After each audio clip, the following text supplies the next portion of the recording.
This conference will now be recorded.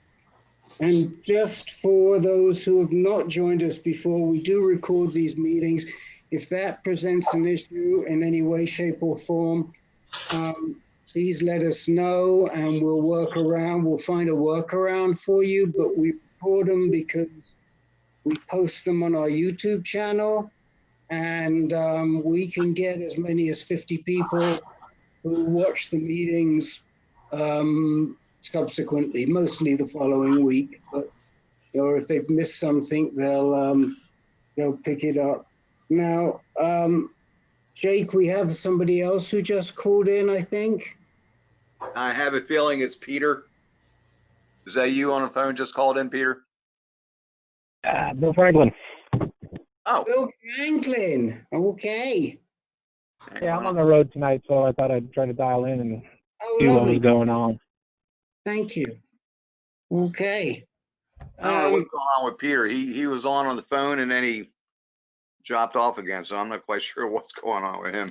Right. You asked me to mute, so I muted my phone. I'm not used to people paying attention to what I ask. But thank you. All right, guys, let's, there's a lot of you, so let me start, let me read down. Jerry P., Jim Ward, John A., Les, John Ivory, Lou, Paul Frieda, Peter K., Russ Smith, Sylvester, Alan Moskowitz, Carl, David, Dennis C., Dennis M., Herb Geller, Ken, Jim,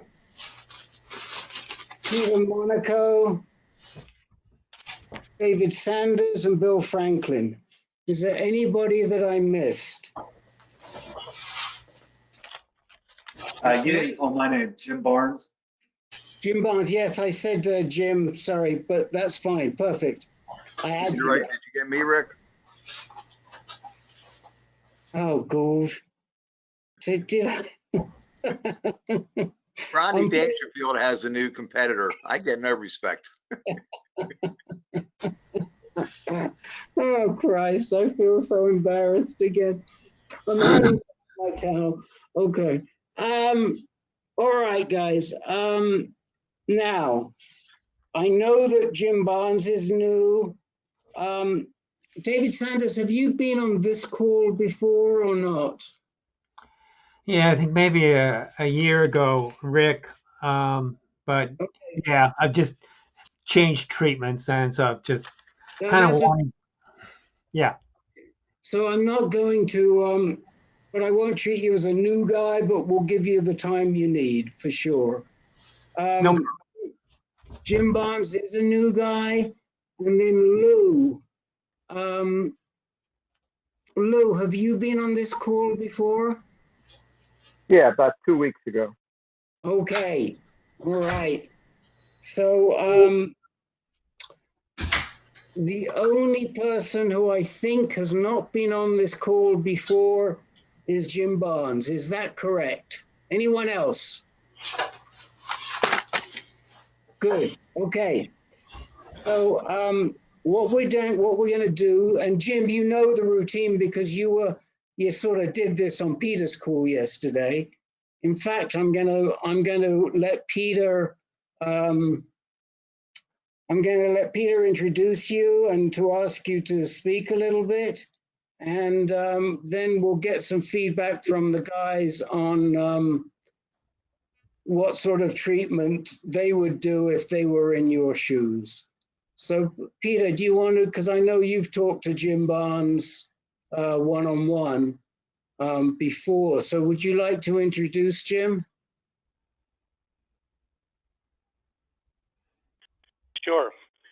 So Jim was introduced to us through Terry from us too. And Terry wasn't sure what group or whatever Jim fit in, so somehow it came to me. And I've had a couple of conversations with with Jim, and he'll describe. He's pretty recently diagnosed. He's got some odd issues in his diagnosis. He's got some complicating heart factors and a Gleason 9 diagnosis. He hasn't started any treatment. He's in the stage of interviewing doctors and trying to gather as much information as he can, and he has some concerns which he'll voice. So he's on the East Coast, not just outside, someplace outside of Pittsburgh, and that's all I'll say. He's a good guy. Thank you. So Jim, give the guys the quick rundown, kind of like you did last night, and then we'll throw it open to them, see what sort of response we can get for you. Sure. Yeah, Jim Barnes from Pittsburgh, and you know, I have a long history of I don't say prostate problems, but I had my prostate checked as, you know, probably 25, 30 years ago, and in my early 30s, and the doctor said, "Oh, that's a little large, but it's nothing to worry about," that sort of thing. And then fast forward a few years, and my PSA all of a sudden got high, and when I was in, you know, probably 55. I'm 60 years old now, and they my PSA was high, so they decided, hey, we need to do an MRI. They did an MRI. The MRI showed a mark. I'm sorry, did a prostate biopsy when I was 55. They did the 12 core samples. It didn't show anything. So then, you know, I wait 4.5 years, and my PSA level went up again because I got involved in a lot of other things. I had some health issues 2 years ago, and then taking care of my elderly father who ended up passing away, and getting him involved in the urologist for, you know, taking care of his needs. And so they checked my prostate. My PSA went up when I went to the doctor just for a cold in February. So that's when they checked it, and they wanted to do an MRI. Did the MRI, that led to the fusion. The MRI showed something, led to fusion biopsy, which turned out to be testing positive for cancer, and a Gleason score of 9, which was a 4 and a 5. I guess the order of those numbers have significance. But and then since then, I've been going to, you know, my long-time urologist is a personal friend as well, which is nice to have, and he's very well renowned in the city. He was explaining the options to him, and he sent me to a specialist at the Hillman Cancer Center here in Pittsburgh, very, very well-renowned urologist. He's a professor at the University of Pittsburgh, and you know, he had suggested either androgen deprivation therapy or a radical prostatectomy. It's not that he was definitive that's the way to go. He says, I can do that if that's the route you choose to go. So from there, at the same time, oh, by the way, after the fusion biopsy, I also did a bone scan and a CT scan. And on the bone scan, one of my vertebrae lit up, the L4 vertebrae, which you know, they you know, suspect maybe cancer. They're not 100% sure, but the two specialists that I've been seeing have said that looks very, very suspicious. They don't know for sure if it's cancer or not, so we're not sure if it's spread beyond the prostate. My PSA level was a 13.9 when I had it checked in February. So here I am going to see, I've seen my friend, the urologist, who's referred me to a specialist who's supposed to be a fantastic surgeon. He suggested radical prostatectomy. Now I'm going to an oncologist.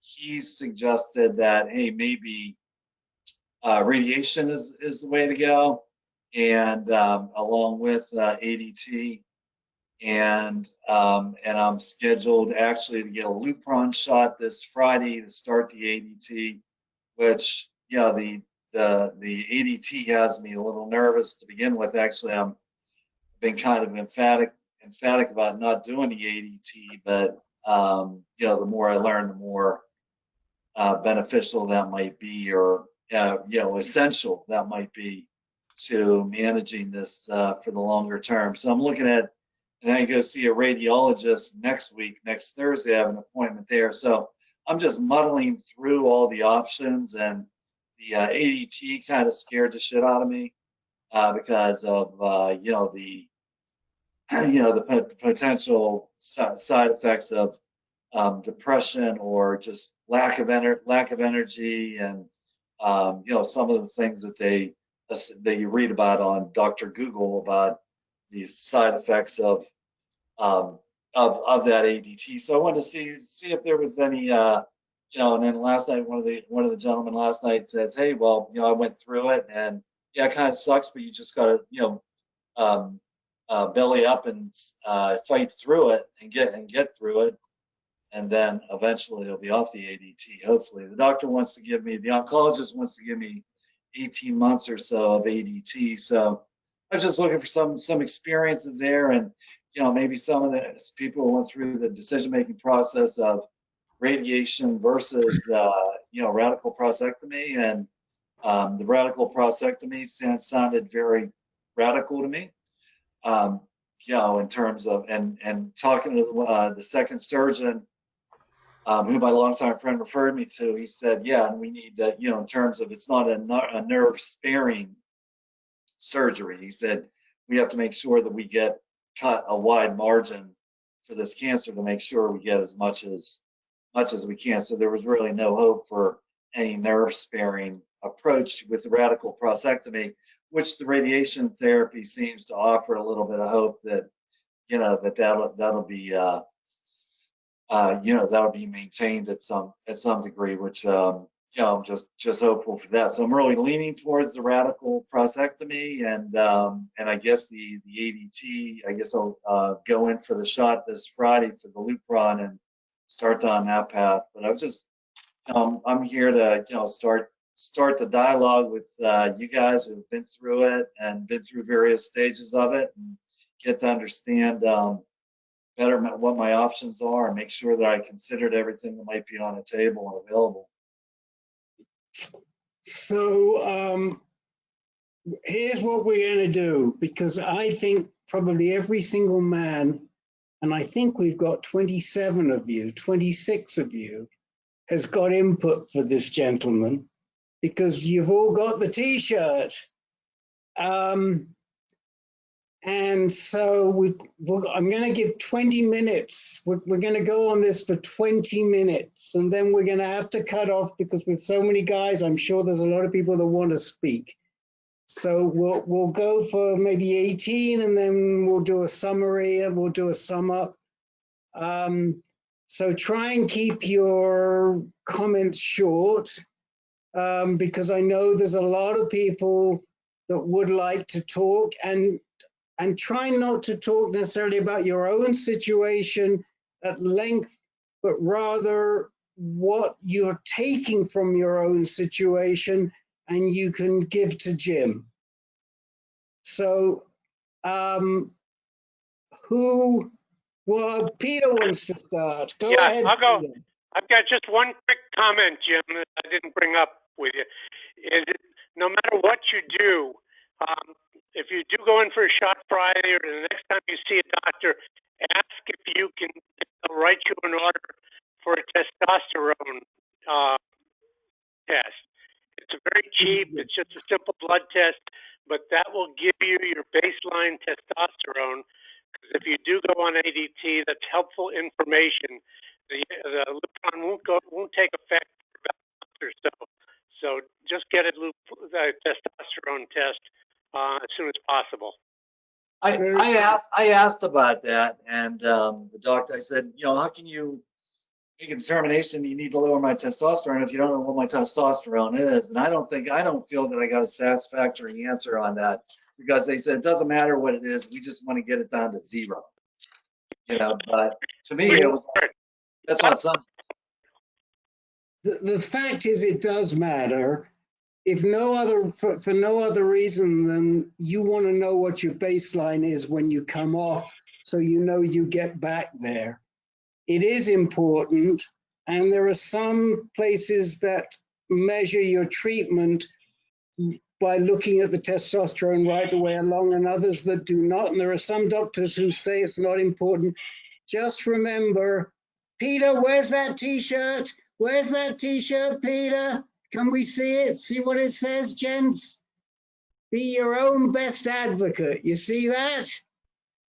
And that means that you, Jim, are telling your doctor, I want a baseline testosterone test. That's great advice. Who's going to go up next? Herb Geller. So my major question would be about what's in your bone. I think that could make a difference in different potential treatments. And saying to me that they saw something, but they're not quite sure of what it is, I would be very uneasy with that information. Because if you have one bone metastasis in the presence of encapsulated disease, that's a potential therapeutic avenue. But if you have no bone metastases, then that changes the therapy. So to me, that I don't think you have enough information yet to make a decision. I think you need more information about that metastasis. And then I will tell you personally, don't be afraid of ADT. Every day I do a half an hour of stationary bicycle and I swim a half an hour. And I've been on ADT for a year. So I don't feel it's been a loss of energy. I'm so glad to hear you say that. Carl Forman. Well, for some reason we can't hear you. I would say one other thing where the cancer or where the suspicious area is on my spine is inaccessible because it's on the front of my spine, probably directly behind my belly button or lower. Okay, well, we've got some ideas for that. We'll come back to it. Can we hear you now, Carl? Yes. This will be a quickie. Prostate Cancer Foundation. Oh, you're breaking up. You're breaking up something awful, Carl. All right, we'll come back to Carl. Who wants to go next? Lou, go ahead, Lou. Yeah, hi. I had almost exactly the same situation you had, except I didn't have the metastasis on the spine, or did not become aware of the metastasis on the spine until after I had the prostatectomy. I had the radical prostatectomy, and I immediately went on Lupron. I'm not muted. Can you hear me? I'm not muted. Hold on. Come back to you. Can you guys hear me all right? Can you hear me? Can you hear me okay? Yeah, we can hear you, Lou, but Carl's trying to come in. So let's just mute Carl for the second until we can get back to him. Okay, anyway, I was going to say, with regard to Lupron, I've been on it for 3.5 years, and I've had really no problems with it whatsoever. There's a nuisance problem with it, which is you get the sweat all the time, and you know, it's just something that's going to happen forever.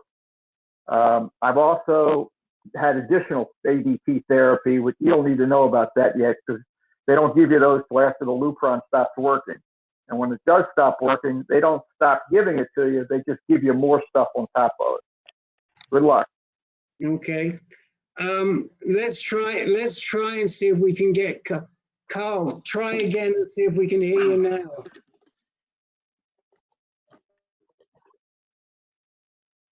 No. Sorry, I don't know what's going on today with your system there, Carl.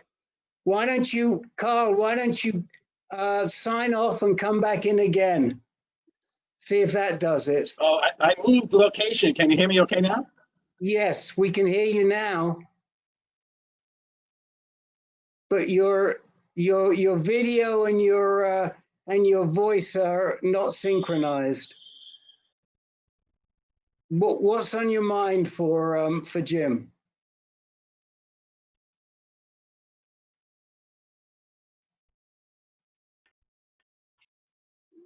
Now try. I would sign off and try signing on again. Sign right out and try signing in again. We'll get you.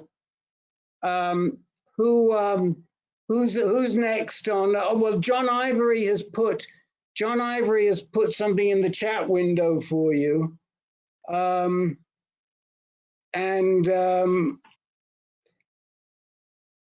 There's a couple of things in the chat window, Jim. The chat window is the little box at the top. Carl Forman has suggested he's suggesting that you look at the patient guide from PCF, but Len has said that launches, no, that's. For me, I clicked on it and immediately launched a video with Mark Schultz talking, which was, overriding you guys. So I shut it down right away. Right, but that's from John Ivory, and then Carl Forman is suggesting the PCF. So those are some things to follow up with afterwards. Who else has some thoughts about ADT? I'd like to talk about ADT. John, go ahead. I was in. John A. Oh, am I talking on top of John Ivory? Okay.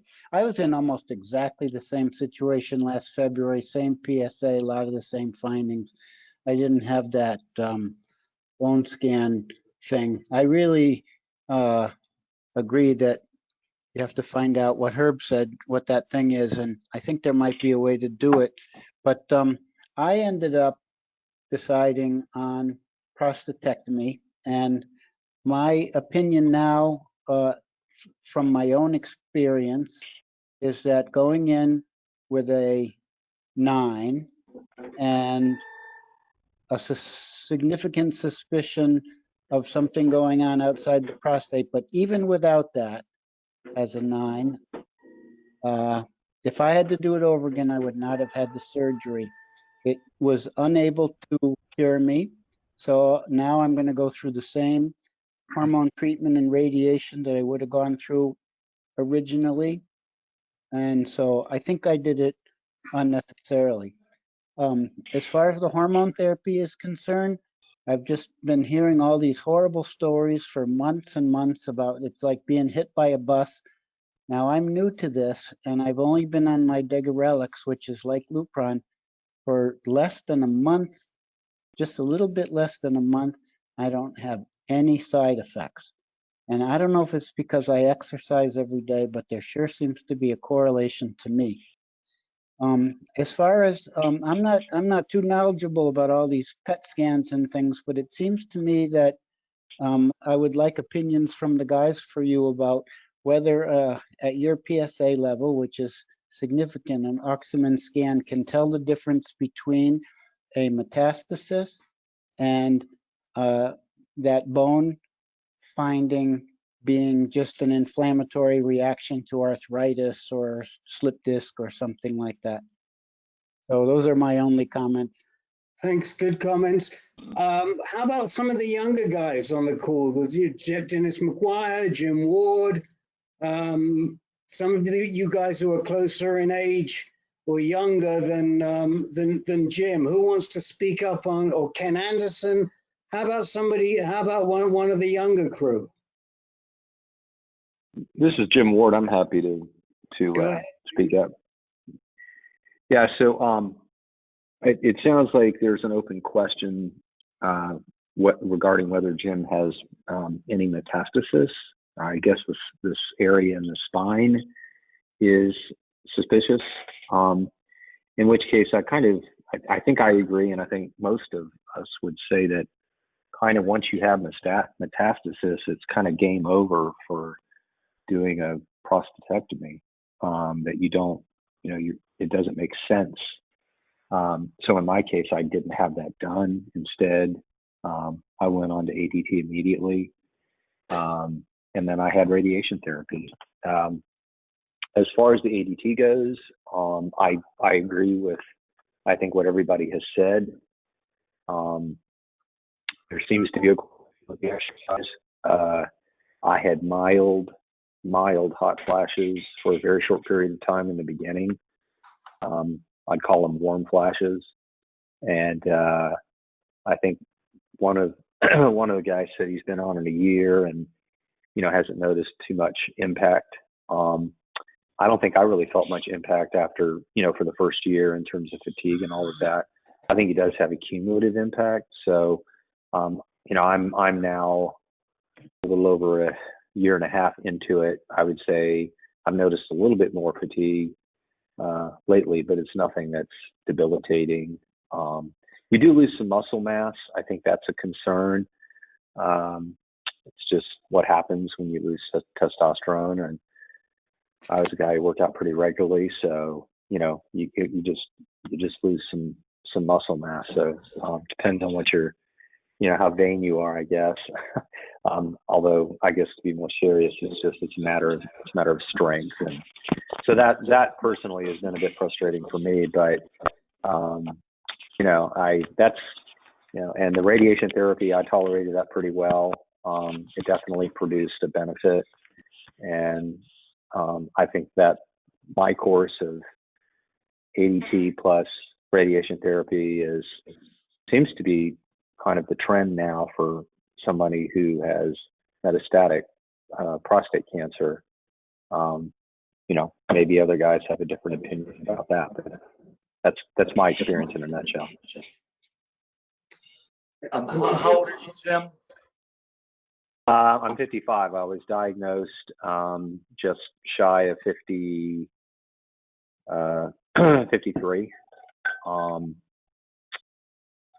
So, or I guess I was 53. I lose track. It was December of 2018. But I'm 55 now. Awesome. Thanks for sharing that. And the muscle mass, it's vanity, but it's also gives me a tremendous feeling of well-being. You know, I mean, just feeling my vibrance for life and just to get all the endorphins going in my body and that sort of thing. So it's really contributes to my overall feeling of well-being and health. Do one of the other, Dennis or Ken Anderson, would either of you like to say anything?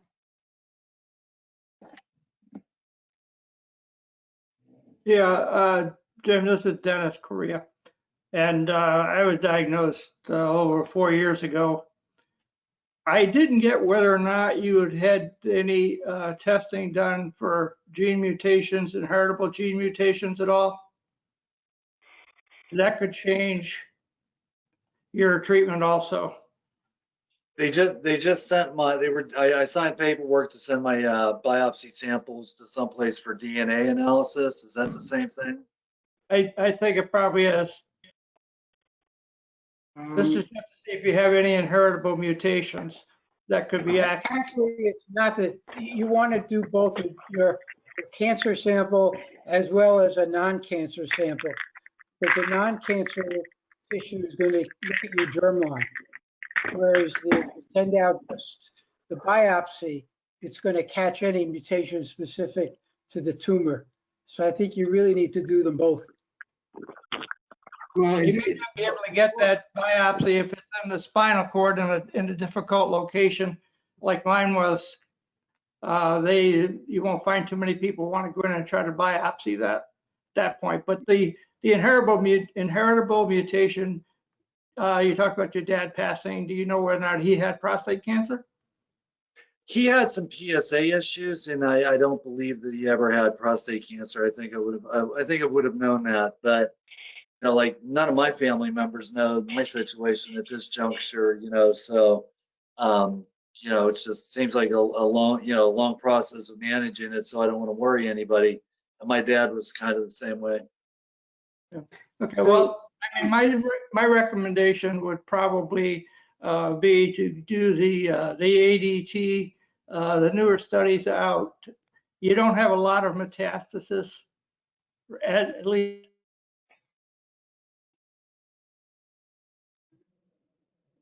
You froze there, Dennis, for a second. You're frozen. Let's just I want to get one more, and then I'm going to go to Len, and then we'll Just real quick, if somebody could let me know, what was that inherited? Okay, so we'll summarize that for you. We'll summarize that for you, Jim, for sure. Anybody else other than them? David Muslin, and then we'll go to Len and maybe me just for a second, Rick. Okay, maybe, all right. David Muslin, Ken Anderson, Len, and then we'll finish up. David, you go.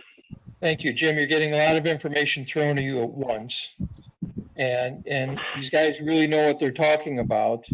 I was basically in the same shoes you were in, and I wish I had moved a little bit slower and got educated a little bit more before I did the surgery. Because had I done the research and had I had this group to listen to, I would have passed the surgery and went right into radiation and ADT. So that's an important step. And one of the things you can do is there's some unbelievable scans out now to get a little bit closer or to feel a little more confident that could be one metastases on your spine. And if it is, skip the surgery, because I was at lunch today and I have trouble holding my urine sometimes 3 years afterwards. And that's the kind of shit you'll go through. And I didn't need the surgery. I could have, had I had that information, I didn't need the surgery. So just go slow.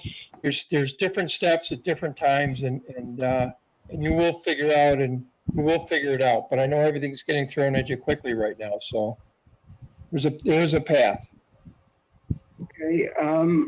Ken Anderson. Yeah, Jim. You know, I hesitated at first.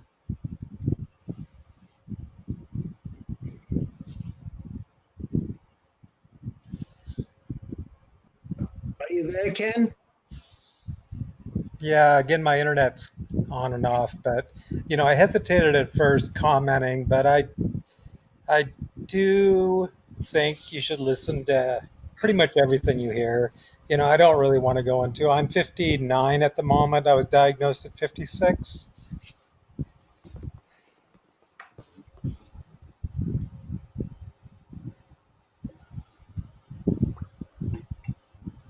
We're losing you, Ken. No, maybe you should just move along, Rick. I'm laughing because it's like you leave me hanging on. I'm waiting. No, I can go mental pretty easy. No, I think it's your. We don't mean we're losing you literally. No, quite honestly, I get myself into a place mentally, and I hear everything everyone's said on here in regards to ADT. I mean, ADT does mess with your system. It lowers your testosterone quite low, and when you go on to a second line, it takes you down to almost nothing. So, I mean, muscle mass. And I can only say, and what I really wanted to say in the very beginning is that you should come on the under 60 call, which is coming up this Thursday, and I'd have more time to chat with you kind of one-on-one because it's a smaller group. You do need, personally, my thoughts are you need to get on ADT if you want to stay around. I mean, there's no ifs, ands, or buts about it. I mean, ADT is standard of care, one of the most effective treatments for slowing the growth of prostate cancer.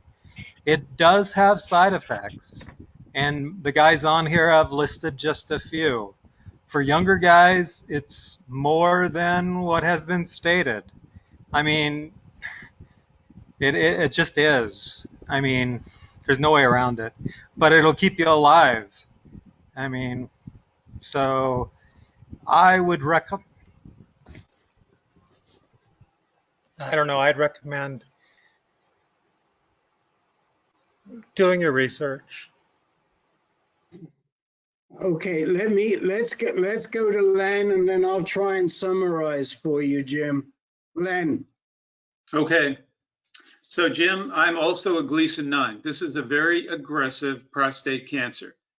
I would be suspicious, even if they told you it's completely encapsulated that it in fact is, because I'm not aware of anybody with a Gleason 9 who had either surgery or radiation and was cured. Somehow a few cells managed to escape, and there were further treatments down the line. Of course, I have a relatively small sample size, maybe hundreds rather than thousands or hundreds of thousands. But I think most oncologists would agree that Gleason 9, very aggressive.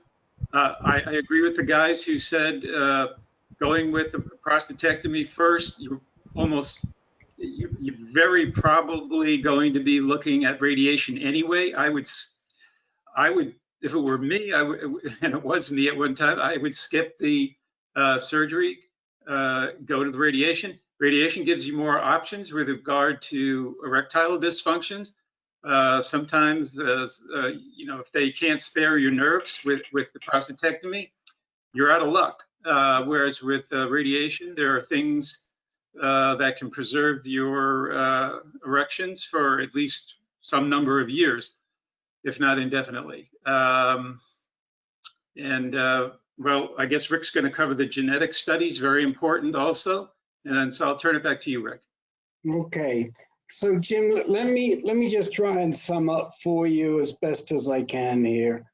I think you've heard, and I'm sure you already knew, that this is a serious diagnosis. And so if you want to stick around, you've got to do what needs to be done, even if it doesn't sound great. And there's so much experience in this group and elsewhere, but really in this group, that we will support you and we'll get you through it. We've done it. There are guys on this call we've done it for who are looking at you right now. And if you give us your trust and keep coming back, we can help get you through. But there are a couple of really important things. The first is, you said to us you're getting an ADT shot. You're scheduled for an ADT shot on Friday. Is that right?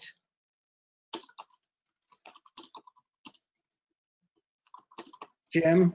I was nodding my head. Yes, that's correct. Yeah, sorry, I've got so many. I've lost you now. I got so many. There you are. Okay. Yeah. All right. Now, have they given you any? Have they given you any pills to take beforehand? Are you getting any pills beforehand, Jim? Oh, I am getting pills. I do have pills. I have not started taking them yet. Okay. You have to take those pills for 2 weeks before you get your shot. And don't let them give you your shot unless you've taken those pills. The reason for that is that those pills act as a buffer. Now, there's one big exception. If the shot they're going to give you is Firmagon or Degarelix, it doesn't matter. Don't worry about the pills. But if they're going to give you anything other than Firmagon, which is also called Degarelix, you must take the bicalutamide Casodex pills for 10 days to 15 days before you get the shot. And in your case, that's really, really important.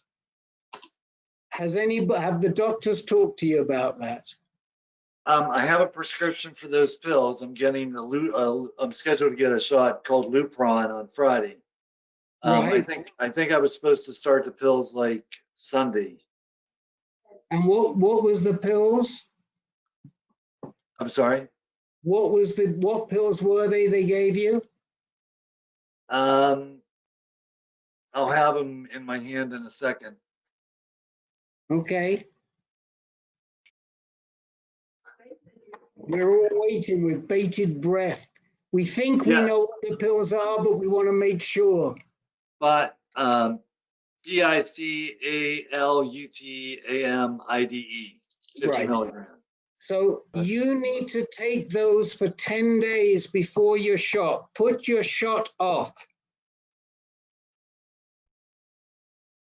The reason is because the Lupron shot you're going to get will first push up your testosterone before it pushes it down. That's the way it works. I've heard that.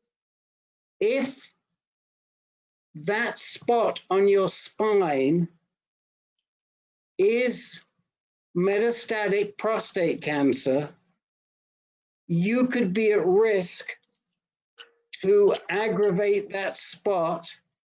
And whilst it's very, very rare, there have been cases where people can be paralyzed as a result of taking the Lupron shot. And so they give you the bicalutamide first. The bicalutamide is something called an anti-androgen, and it stops the prostate cancer from feeding on the testosterone. So it is a buffer, and you must take it first. And you haven't started taking bicalutamide yet, so you don't want to be having a testosterone, a LHRH shot, a Lupron shot on Friday. You don't have enough of a buffer worked up. Okay? Really important, right? So that's the first thing I wanted to say to you.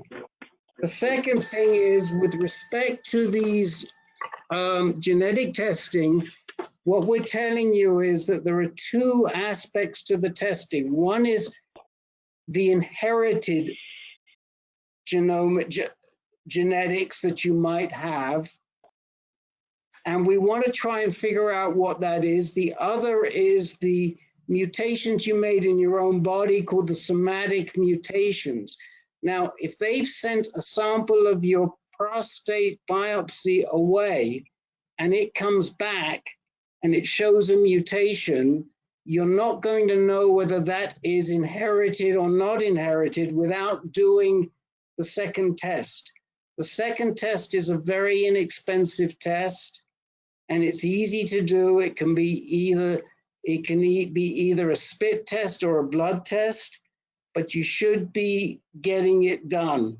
If they suspect that there is the possibility of a mutation, it would be helpful to you to know whether that is inherited or if it's coming from your own body. Did I answer your questions on the germline, on the genetic testing? What was the name of the inherited test? The inherited? Well, what we call it a germline test. It's the same. It's a germline is just another word for inherited. And there are ways you can get that test done through your doctor. You can even get it done yourself through color.com. You don't have to have a doctor's order. Color's a very reliable way to do it. And there are other ways to do it. But what Herb was saying before is he thinks probably, and I would tend to agree with him, it may make some sense to get the germline done, because if you did show a mutation, the other thing is you can just do you could wait on the germline, see what the somatic says, but resulting based on the results, you might have to go and get a germline test, because they cannot tell just from the test you're doing whether you inherited that or you made it yourself. And that's what will be helpful for you to know. May not change the treatment, but it will be helpful for you to know, especially if you have kids. Do you have kids? You have 2 daughters. Okay, so it's probably worth your while knowing. The next thing, and probably the most important thing we want to talk to you about, is this spot. So all the guys, not all the guys, several of the guys have said to you that you really need to focus on whether that spot is metastatic prostate cancer. It's going to be hard to figure it out because it's in a spot that we cannot biopsy right now. However, one thing we can do is we can do some scans. And when you speak, you should be talking to Appleman.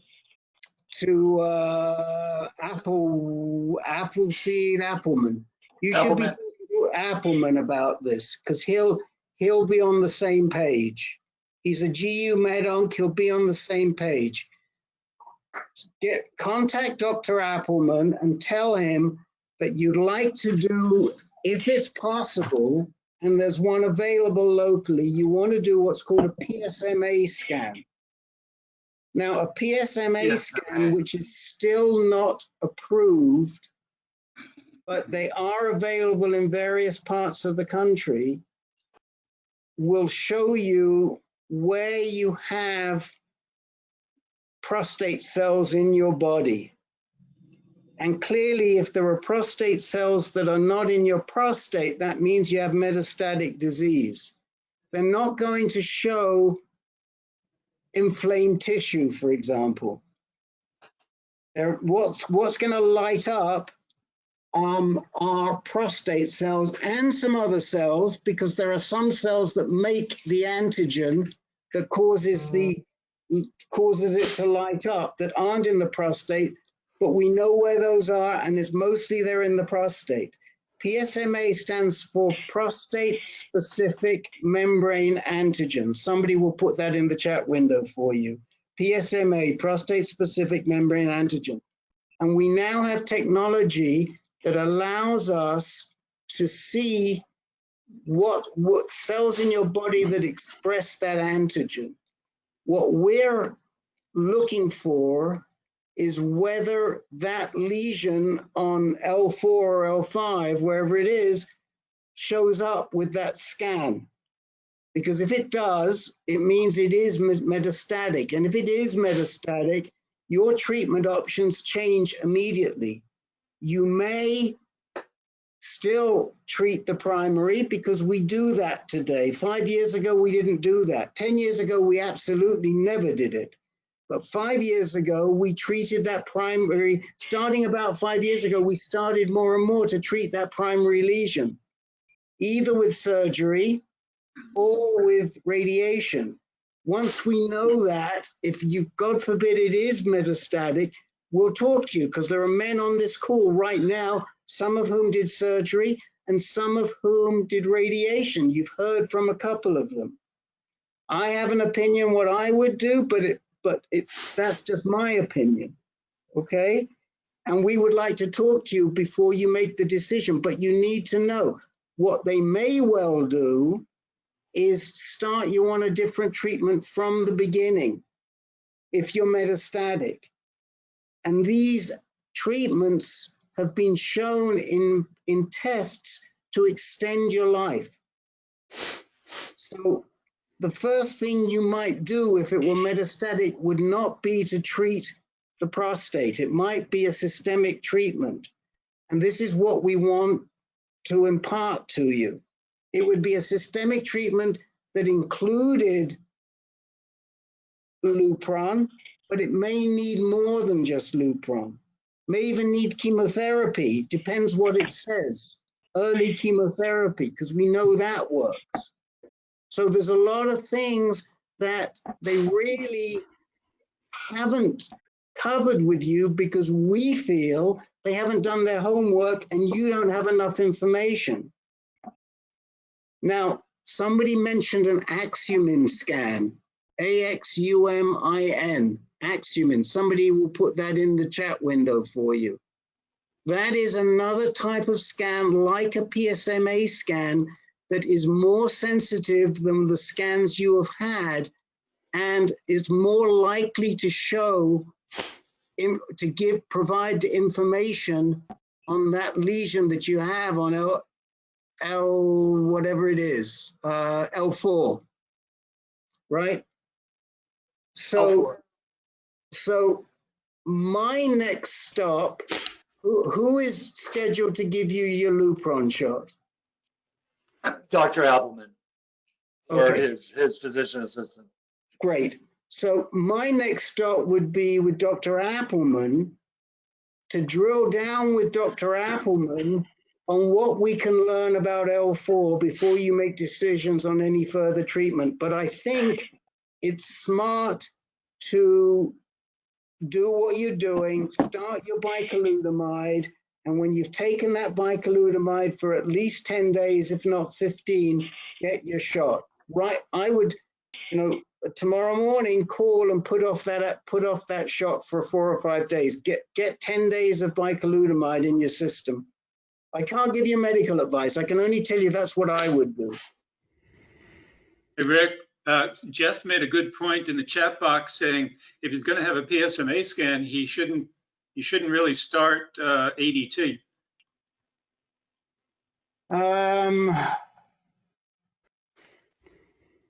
They usually don't want you on ADT when Yes, it is a really good point.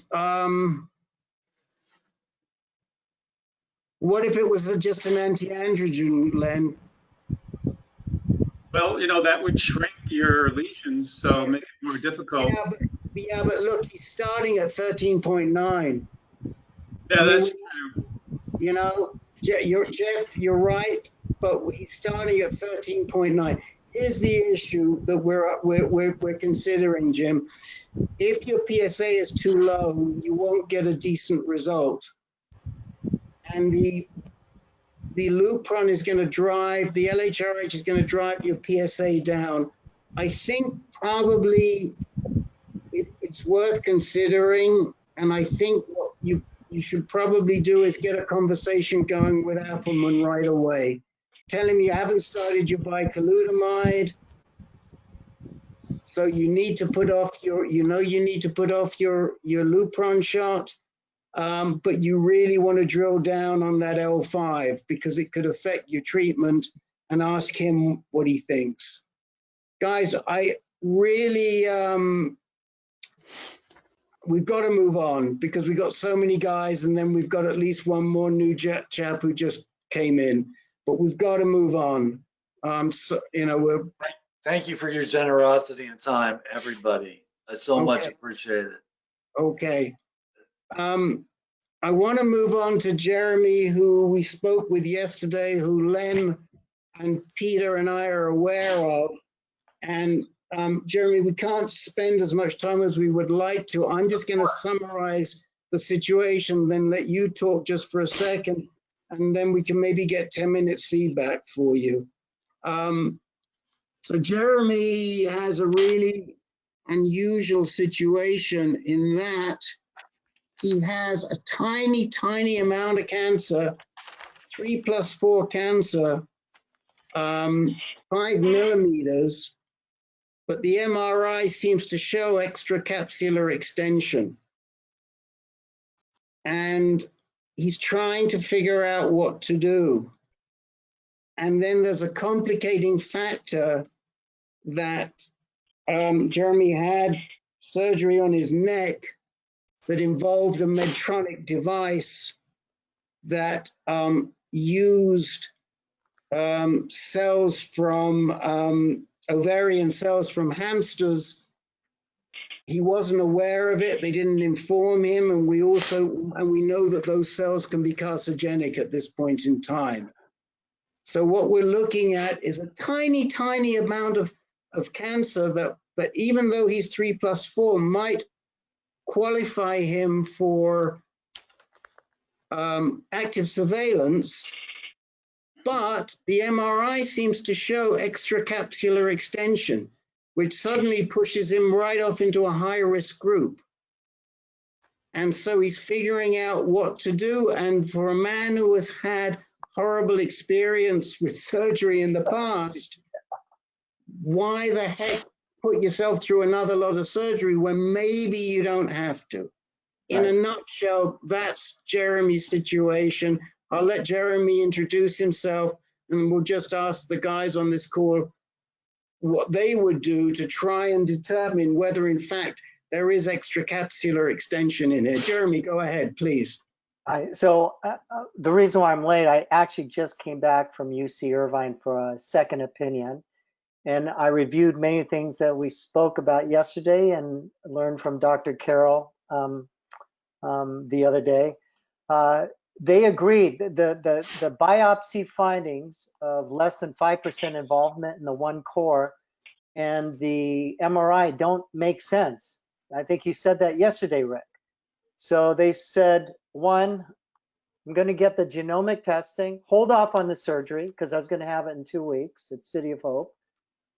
Hold off on the surgery, get the genomic testing so they can tell what kind of cancer it is, and get another MRI. Yeah, great. That's what we're going to do.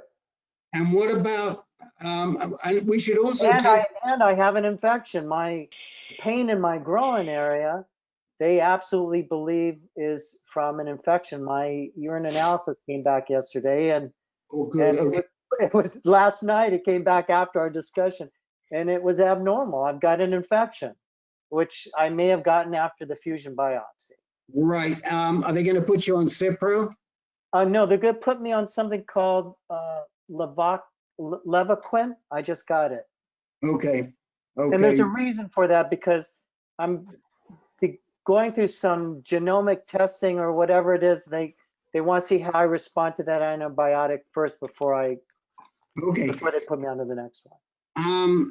The one thing that we all suggested to Jeremy yesterday is to get somebody else to reread the MRI, and we suggested Shinohara because we think he's too smart.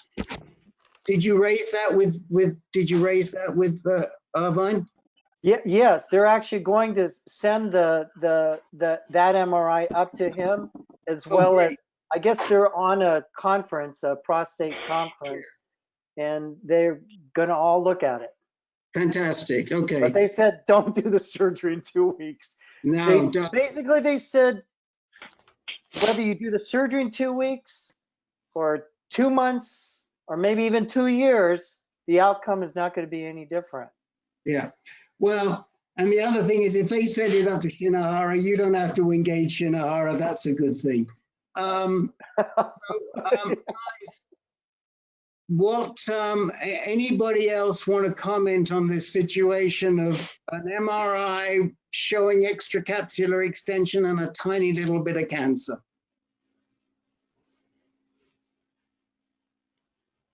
So the one thing you did bring up was, I'll fill you guys in a little bit more, is I had spine surgery in 2009, and I had implanted, unbeknownst to me, Chinese ovarian hamster cells put into my spine, and I wasn't told.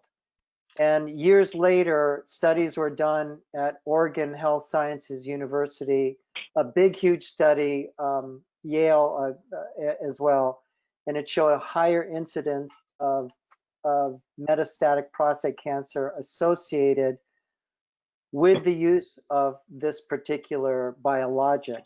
However, they wanted to make sure that I learned today that there still isn't a definitive clinical connection. All they can say is that there is a higher incidence of it. Okay. Well, I just wanted to add that, Len, anything you'd like to add or thoughts or anything like that? I know you've looked at Jeremy's situation. Yeah, well, as we all discussed in the emails, it didn't make sense, as your doctor told you, that there'd be, if 3+4 is low intermediate risk, you had a very small amount, didn't make sense that it would be aggressive and extending through the capsule. And of course, we all know CT scans and MRI scans can pick up artifacts that may look suspicious, may look like a lesion, but they're not. It could be, a stress fracture or who knows what. So, it's good to get second opinions. Absolutely, 100%. Thank you, guys. Seriously, Rick, you guys, thank you so much. Pleasure. It's a real pleasure. That's why and if what we're hoping is it'll turn out to be no ACE, and you'll be able to do active surveillance, and you'll become, maybe not a regular, but you'll be on that active surveillance call pretty often, and you can listen to all those guys. The tone of their conversation is very different to what you'll hear today. I will say no more. I don't want to get myself into trouble. Okay. Here's what I'm going to do next. I'm going to run down, see who needs time today. We have at least 50 minutes. Unfortunately, we've got our MS group coming into this room half an hour after we're supposed to finish, so we can't go over too much. We've got a couple of people who have not been identified. There's one person on the telephone who hasn't identified. Would you like to identify? Yeah. Very nice. Just like a study. Yeah, I'm on the telephone. First of all, Jerry Pelfrey, please can you mute? Yes. So, thank you. Who is it that's on the telephone? I'm on telephone. And who are you? Doug Matthews. Oh, Doug Matthews is on the telephone. Okay, you're fooling us. We see that smiling face, but you're also on the telephone. Okay. Yes. So, okay, caller 09 is Doug Matthews, Jake. All right. I am going to run down and see who would like some time today, okay? And we're going to start with Jake. Nothing for me, Rick. Thank you. Okay. Chemo Are you feeling okay? Tell the guys you're feeling okay at least. Okay. What Rick said. We are watching him. Yeah, I just want to tell you, we are watching and supporting Mr. Hannum very closely because, as you all know, he's on weekly chemo right now. So, and he seems to be tolerating it very well. It doesn't seem to have hurt his sense of humor too much, which is all we care about. And it hasn't stopped him smoking either. I was hoping that maybe the chemo would make him feel so rotten he couldn't have a cigarette, but no, that hasn't happened. Okay, Jerry Pelfrey, anything for you today? No, thank you. Okay, Jim Ward, anything for you? No, Rick, I'm good, thanks. John A., anything for you? Nope, not today, thank you. Okay, Les, anything for you? If you've got a couple minutes, yes. Yes, we have. John Ivory, anything for you today? No, thank you. Okay. Lou, anything you'd like to talk about today? Yeah, thanks. I'd Okay. just like to add. We'll come back to you. The first conversation. Lou. We will come back to you. Okay. Okay. Paul Frieda, anything for you today? Not really, no. Okay. Peter Kafka, anything you'd like to raise today? Yes, good news, 15 seconds. Okay. Russ, anything you'd like to raise today? No, I'll donate my time to everyone else. Okay. I'll yield to the gentleman from Virginia, whoever that may be. Okay. Sylvester, anything for you today? No, thank you very much. Alan Moskowitz, there must be something for you, otherwise we wouldn't be looking at your face today. Well, yes, I do have a short question today, so I need 2 minutes. I'm sure you do. Carl Forman, anything for you? Well, it depends. Can you hear me? We can hear you great now. No, I'll defer. Okay, what did you want to tell Jim? Oh, yeah, no, simply, and I put it in the chat room for everybody, and specifically to Jim, that prostate cancer patient guide that's available from Prostate Cancer Foundation that you can get online, and it really should be able to be very useful for you, and it answers a lot of the questions that you are probably asking and need to ask, and it's a great resource. Thanks. Okay, David Muslin, anything you'd like to talk about today? Yes, please, update. Okay, Dennis Correa, anything for you today? Yeah, about a 30-second quick update. Okay. Ken Anderson, anything for you today? No, thanks. I'm good. Okay, Herb Geller, anything you'd like to raise? I'm good, and I'm also going to have to leave early for dinner, so I'm okay. Okay. Dennis McGuire, my man. Nothing today. Thanks, Rick. Okay.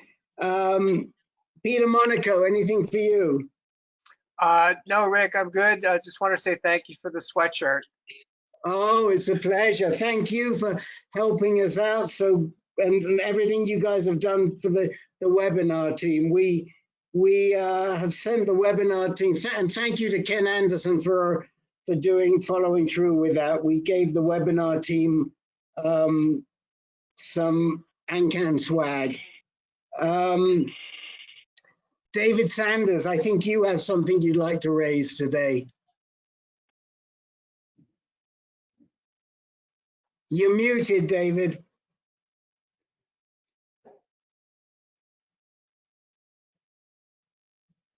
Still muted. You gotta unmute your microphone, sir. Got it. Sorry. No, I don't have anything really, Rick. I'm going to see an oncologist this Friday. It'll probably be radiation and the Lupron. And so I learned a lot today, and I'm just going to have to go down that avenue. I spent 5 years on focal laser and had to give it up. Well, if you need time, we'll give you time today, but you don't think you do? No, I'm okay, Rick. Okay. Bill Franklin, you're still with us, Mr. Franklin? I think he dropped off. I think he dropped off. Jeff, do you need any time today? Jeff Dreyer. If there's dead air time, I'm happy to oblige, but otherwise, no, I'm fine. Thanks, Rick. Larry Fish, how about you, Mr. Fish? You're muted, so unmute yourself. There you go. I'm unmuted. Well, Rick, thank you for calling me my name and remembering that I'm here, but not tonight. Thank you so much. Okay. And Doug Matthews, would you like some time tonight? Yes, I would. Okay. Give you an update. Okay, so let's move quickly through everybody. Did you touch base with Paul Frieda, Rick? Yes, I did. Okay. So did I miss anybody? Okay, let's start with Les. Les, tell us what's on your mind. Okay, just a quick recap. I am in Gleason 10. I've had various things done. I've been on ADT. The thing noteworthy now is that about 2.5 years ago, I had 2 spots on my spine, T7, T11, and they treated that with cryoablation and got rid of that for about 2.5 years. Well, it has now shown up on one of them, T7, and they are they're proposing doing radiation this time. My PSA has been rising at the rate of pretty close to doubling every 6 weeks. It's now up to, it's still not high, still up to 1.1, but they did find doing the C11 choline PET scan and MRI, etc. They found got the obvious spot on T7 again,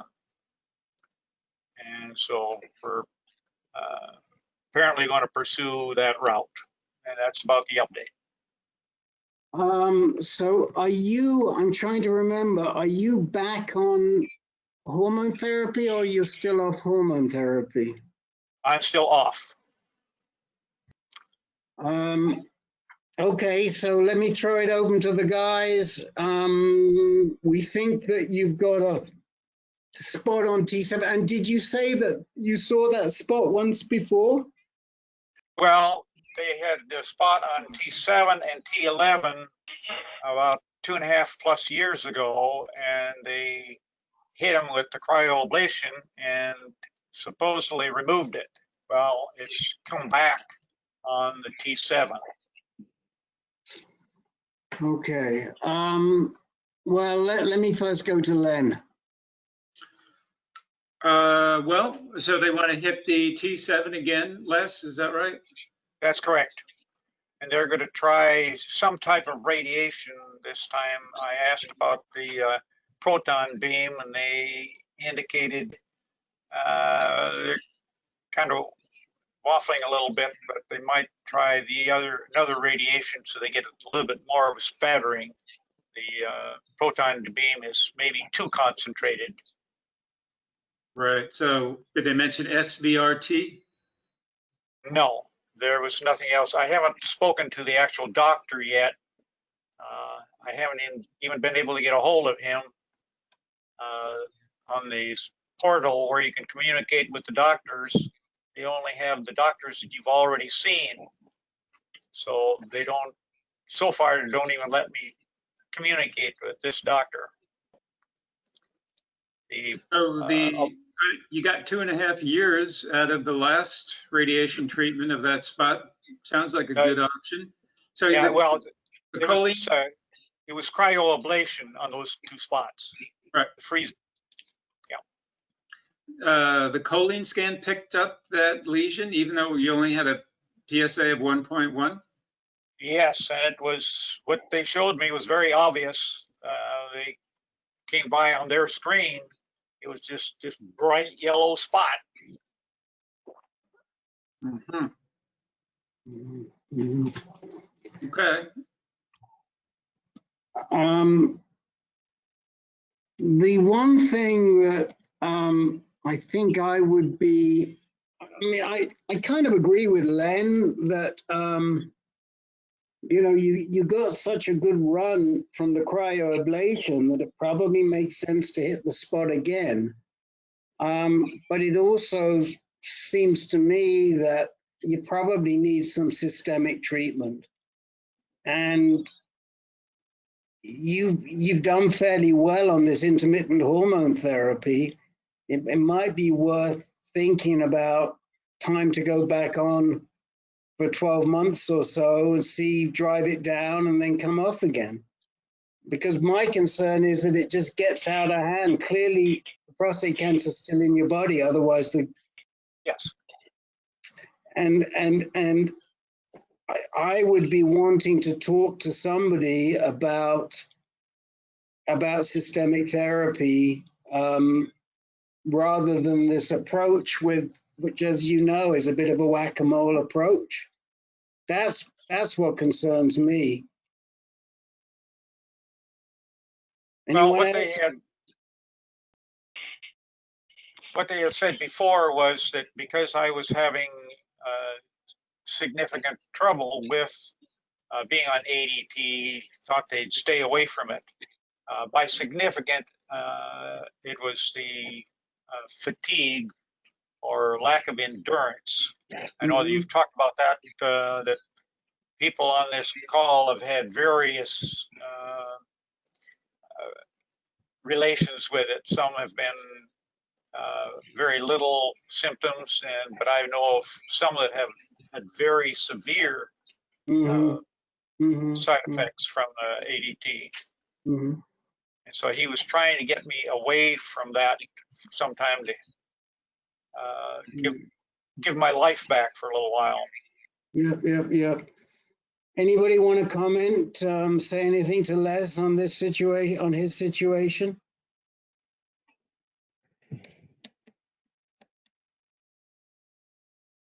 Well, Les, did they offer you the same cryoablation option that was successful last time? Is there any reason why they wouldn't go with that? No, it was not even mentioned. They mentioned this, and they felt that was the best option at this point.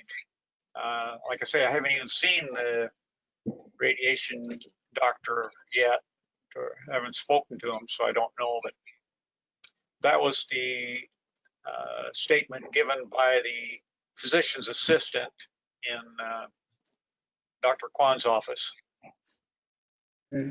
Has there been a scan between this one and the last time you had the cryoablation? Yes, yeah, I've had probably at least two in between there, and there's been no spots on the spine at all. Okay. And all of a sudden it just popped up. Okay. Well, go for it. You know, I mean, if you feel, I would drill down a little bit more on systemic options if it were me, but I do remember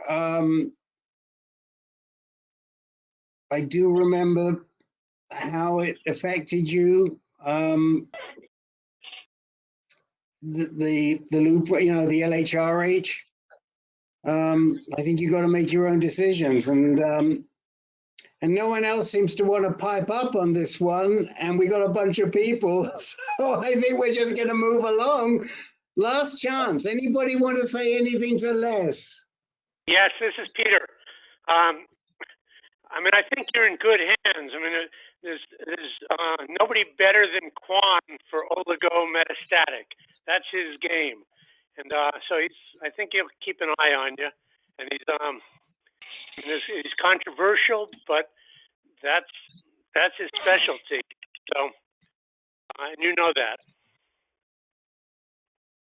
Okay, thanks, Peter. Okay, you got it. That's the best we can do for you, Mr. S. Thank you very much. And I, by the way, just did want to say to you, thank you so much for referring Gail to us. She's a very, very nice lady. No doubt we'll see her on the MS call in half an hour. So, and guys, if any of you have friends that living with MS, send them to our MS call. We have a wonderful MS call with great moderators. Okay, Lou, what's on your mind? Hi, thanks. I just wanted to make two comments to the first guy that had the decision to make after he finds out what's on his spine.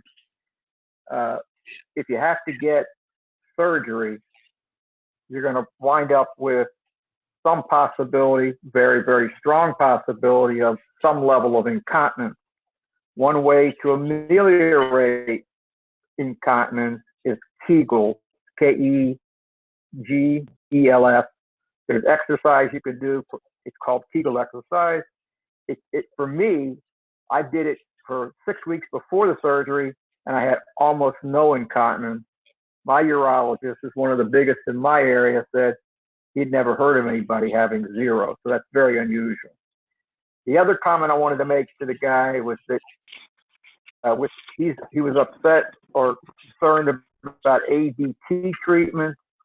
I told him earlier, I said that I'd been on it for 3.5 years already, and I've had almost no problems except for the schwitz.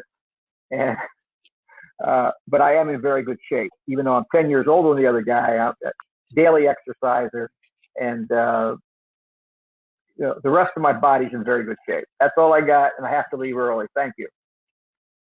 Okay, so you don't want to talk about yourself? You're good? Okay. Oh, sure. For me, you heard about me the last time I was on. I have metastatic cancer in 3 spots after a prostatectomy. I started with Gleason 9, just like the other guy. So I went right to surgery because we didn't know there was any metastasis until after the surgery. And I immediately had chemo with taxidoxil, 6 treatments, 3 weeks apart. Then I did Lupron and for 2 years, and then the PSA went up a little bit, so we added Xtandi or enzalutamide, and I've been on that for a 1.5 years and continued the Lupron. And then 6 or 8 months ago, we added Prolia for bone issues. The bone scan showed some, some osteoporosis or something. And that's where I'm at, and I feel terrific. Great. Well, that's good. So since we spoke to you last time, you're status quo and you're doing great. Is that's the summary, and we're happy to hear it. Thank you. Okay. All right. Yeah, I mean the advice from Lou on the Kegels, etc., is really very, very good. But we don't know whether surgery is in your future or not yet. But like I say, once we know where you're going, we'll be on top of you and navigating you and trying to get you to do all the right things that you need to do. But for anybody on this call, we don't usually talk a lot about incontinence on this call. Peter does a lot more on his low and intermediate. But we do recognize that for some men who have advanced recurrent disease, they're still wrestling with those issues. And yes, the Kegels are very important. Peter Kafka, speak to us.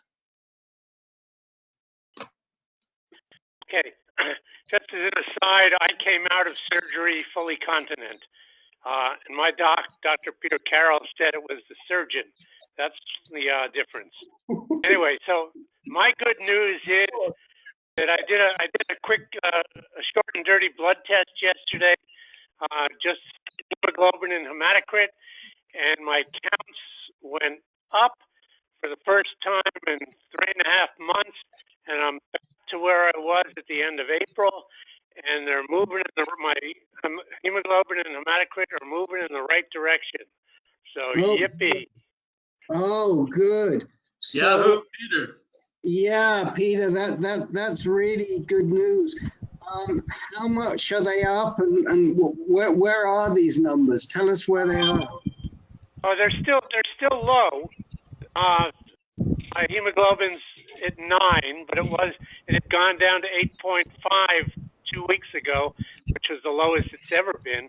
It's always been in the 8.5 to 8.8 for months. So anyway, it's moving in the right direction. And your red blood counts, you seem less anemic? Yeah, I only did hemoglobin and hematocrit. I'm doing another Procrit shot on Thursday. And I'll do a full CBC the end of the month before my next Procrit shot. Okay, so maybe finally this Procrit is starting to kick in, huh? Either that or the chemo's finally wearing off. A little of both. I don't know. Either one's good. Are you sure it isn't? Have you been out in your outrigger canoe?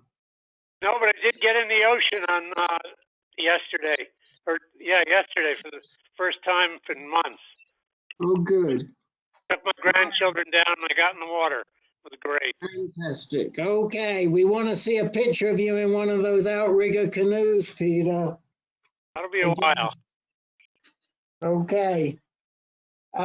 Terrific. Okay. Alan Moskowitz.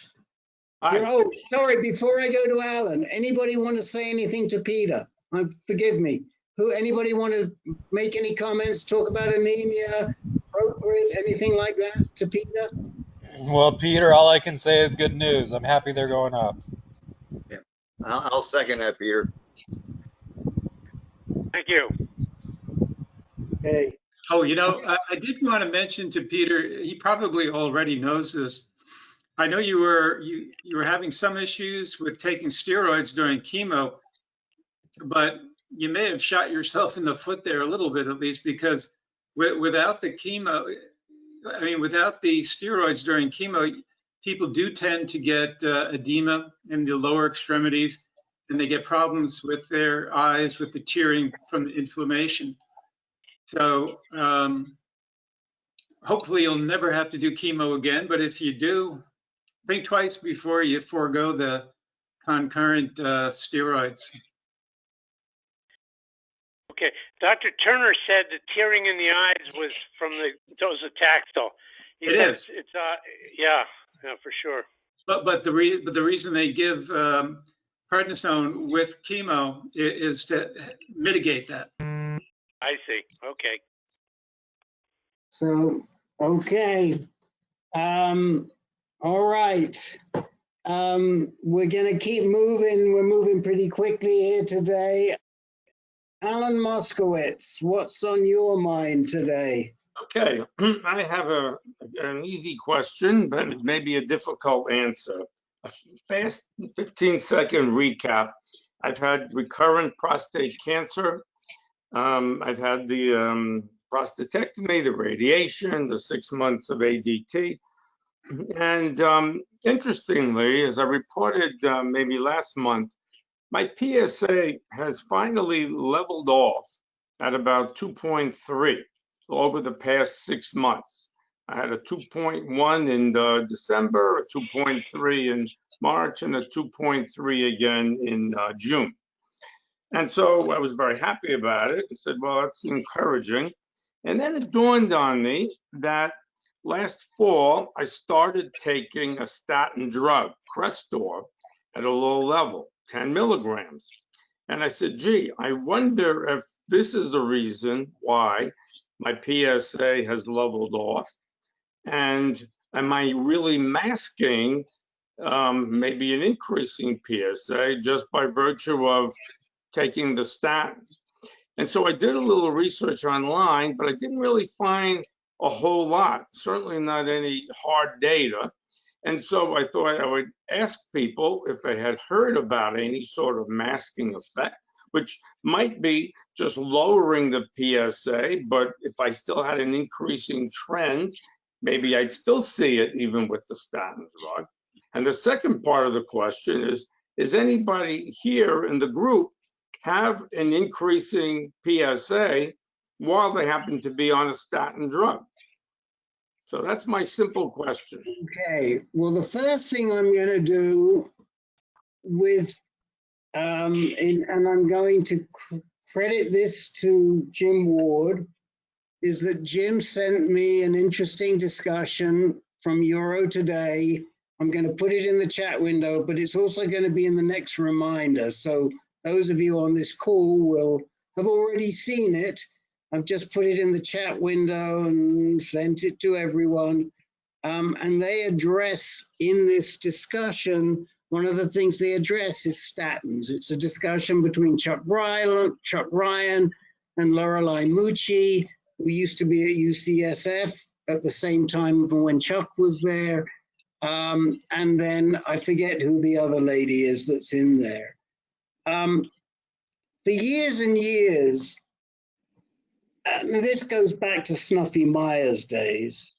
Snuffy was always a big proponent of taking statins. I don't think that statins masked a PSA increase. I think they may have been either prophylactic or even more than prophylactic. They may have actually been part of a process that reduces your PSA. But they're not like ADT that might mask something if you didn't take it. If you stop taking statins, it might go up. But one of the reasons why, and they don't talk about this, but it is interesting, is that cholesterol, when it's broken down, and you guys know I'm not the scientist, Len's the scientist around here, and we've had some very significant scientists in our calls over the years, but sadly we've lost most of them. But when you break down cholesterol to its essential, testosterone is right at the kernel. And so the way, what abiraterone does is it stops the prostate cancer from breaking down cholesterol to pull out that testosterone. Now, if you've got less cholesterol in your body, there's less testosterone that can be drawn out of it. and they don't address this, and it's just my own sort of musings. But I do think that taking a statin is helpful if you if you have prostate cancer. I think if you listen to this Euro Today interview that I put in there and listen carefully, because it's pretty confusing. I actually read the transcript. That they do say that the studies seem to show that statins make a difference. Whatever it is, I'm just happy, Mr. Moskowitz, that your PSA is plateaued and that you're doing fine with that level of PSA. That to me is the most significant thing. But I'm going to throw this back to Len first of all, and then maybe Jim Ward wants to say something, and anybody else. Len, what's your thought on statins? Well, first let me say the only chemicals or drugs that I've heard of that can mask PSA are finasteride and dutasteride. So that's Proscar and I forgot the trade name of dutasteride, but you guys probably know. Avodart. Avodart, thank you. They can mask PSA levels by half, by about 50%. Now, I've never heard of statins masking PSA, but as Rick said, there have been papers published from time to time about the fact that prostate cancer patients taking statins seem to do better than those who don't. But I think it's not as simple as that. It gets a little complicated because I think they said that only if you were taking a statin for at least 5 years before you develop prostate cancer would it then have an impact on the progression of your prostate cancer. And don't hold me to that because that's just a recollection I have from reading a paper several years ago. But you're not diabetic, are you, Alan? No, I'm not. Okay. I am slightly pre-diabetic with an A1C of 5.6. I mean, I'm trying to push it down, but I'm not diabetic. Okay. Because I have heard that metformin plus statins in diabetics in particular is very helpful, but not necessarily non-diabetics. You're in the gray zone there of a pre-diabetic. And oh, the other thing I wanted to mention is similar to you, but at a lower PSA level, I had stabilized at about 0.6, 0.65 PSA for about a year. I'm a Gleason 9. And after radiation, slowly, my PSA was rising, hit 0.6 and then stabilized for about a year before it started picking up again. I wasn't taking any statin. But the point is that sometimes cancer will go into a dormancy state that may be happening with you right now. And something in the tumor microenvironment can suddenly wake up the cancer cells, or you may remain in a dormant state for years. You know, none of this stuff is as clear as any of us wish it would be, but those are just some thoughts. No, that's very helpful. I've heard of the dormancy thing. I've read Paul Allen, who you probably know, Alan Adele. He's written that sometimes the cancer goes into a state where it sort of begins to change its environment and all, and then it will increase again. So, all right. So at least I don't have to worry too much. I'll look at the link and all and see what they say. I'm more worried about, masking because I wouldn't want to be postponing, let's say, ADT, under a false pretext, so to speak. Alan, let me, can I just share my experience on this issue? Sure, please. Before my diagnosis, I was getting annual physicals and having my PSA checked. And several years before, it was like 1.3, 1.4, 3.1. And that during that time, I was on statins. but I started to feel like, you know, it's giving me some muscle issues. So I asked the doctors, well, you're kind of borderline, and, you know, your good cholesterol is overwhelming the bad cholesterol type of thing. So don't pay too much of a total. If you want to stop taking it, go ahead and stop it. I stopped it. The following year, for my next PSA check and annual physical, PSA went up to 8.5. Okay, so it went from 3.1 to 8.5 in 1 year after stopping my statins. And so I was wondering the same thing, was it artificially showing a lower PSA, or reality was my PSA really being kept lower and the cancer really being kept from spreading because I was on. I don't really know what the result was. But anyhow, obviously with 8.5, that's when I went in and got my biopsy and so forth, and found out that I had metastatic prostate cancer. And I often wonder if I was not on the statins, if I would have seen that higher PSA earlier and gotten more treatment at an earlier stage. So, I mean, it's just looking backwards, but it was very concerning for me at the time. Yeah, no, that's helpful. I mean, I could easily go off of the statin.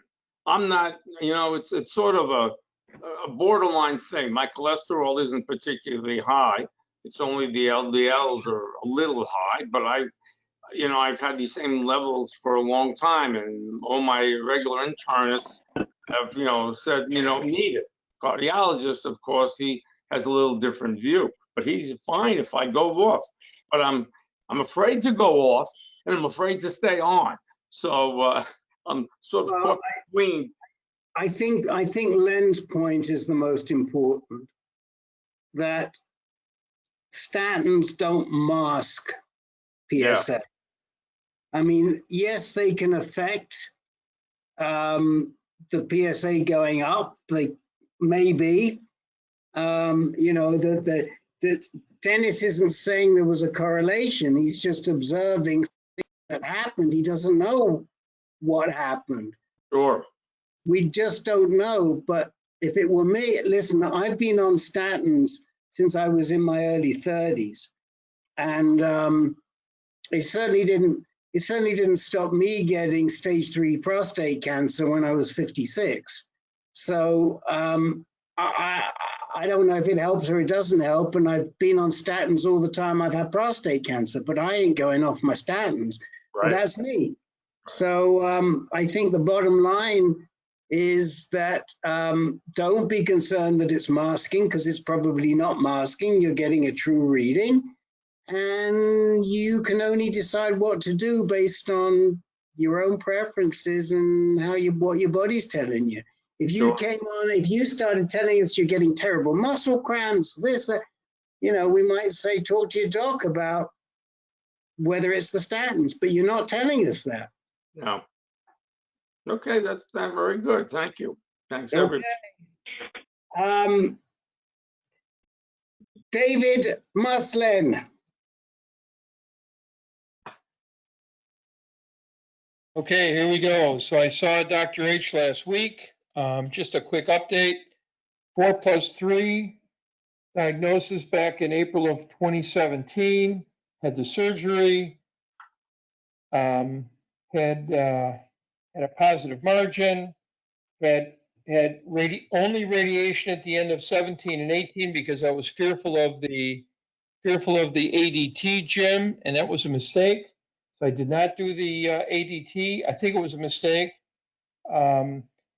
They're watching me, and my PSA went from 0 up to 1.42 over 3 years at post-radiation. And I was getting PSMA scans and Axumin scans and bone scans. And so she's watching the PSA go up slowly, watching the scans, end up with 2 METs, unconfirmed 2 METs on my ribs, which I had radiated with the Sabre SBRT radiation about 3 weeks ago. So 6-month checkup, 3 months ago, my PSA was down to 0.17, and 3 months later it's down to 0.14. Testosterone went from 10 up to 14, but I don't think that matters. I just want to make sure. And so I'm on the ADT and also second line Xtandi, and that's kind of where I'm at. Just an update. Okay, so I mean, I know that there are people that on this call that might disagree with me, but for me, these small changes in testosterone don't mean a heck of a lot. And Right. so, you know, if you told me your testosterone was 50, I'd have a lot of concern. If you say it's gone from 6 to 10, you know, who knows? I mean, it just how your body is on that particular day. The fact Right. that you say it's still gone down a little bit more is good. Did you talk to her at all about this this Megace and the Depo-Provera and the acupuncture? Yes. I talked to her about the Megace. She said I started on 20 milligrams. She said bump it up, and she said it should react right away, and bump it up to 40 milligrams and see how you feel. I bumped it up to 40 milligrams, and it hasn't done a thing for me at night. And I've got an acupuncture. I got an acupuncture appointment on Thursday. So the question is, do I forget the Megace for now because it really doesn't seem to be working? That's the question. I think if it were me, I might ask for, first of all, I'd see if the acupuncture has an impact. That's the first thing. If you get a great response from the acupuncture, then we may have solved the problem, right? Right. And we're not taking any drugs. So Right. that would be phenomenal. If you don't, then I might look at Depo-Provera and say, let me try a Depo-Provera shot. And you've read that paper now that we sent you from Chuck Mack, right? Yep. So that would be my response. Who would like to say a few words? If anybody like to say a few words to David, either about the way his treatment is going, or about hot flashes, or whatever takes their mind, or the Cubs. I think I mentioned last week, David, that one of the options for, probably one of the most successful options for suppressing hot flashes is like an estradiol patch, an estrogen patch. You could fend off the possible gynecomastia with either tamoxifen or radiation to the breast, just a few sessions of low radiation. Depending on who your doctor is, they may favor one or the other. Now, I didn't quite understand. So you're still on Xtandi, and your PSA, your latest PSA went down. Is that right? Yes. I started. I was on Lupron for 6 months, and then she wanted to do the Xtandi as well. Right. On my hope, obviously, and I got another Lupron shot last week. Okay. But I agree with Rick that acupuncture is the best way to go if it works, for sure. Yeah, I'm going to try it out, and I'll report. Fewer drugs, the better. Yeah. Yep. Thank you, gentlemen. Anyone else? Well, we'll keep moving. We've still got 3 gentlemen to visit with. Dennis Correa, you're next. Okay, just a quick update for everyone. Just finished my 90-day interval blood work and Lupron injection. And blood work is showing very well. PSA less than 0.1. And my All the other parameters were all within limits.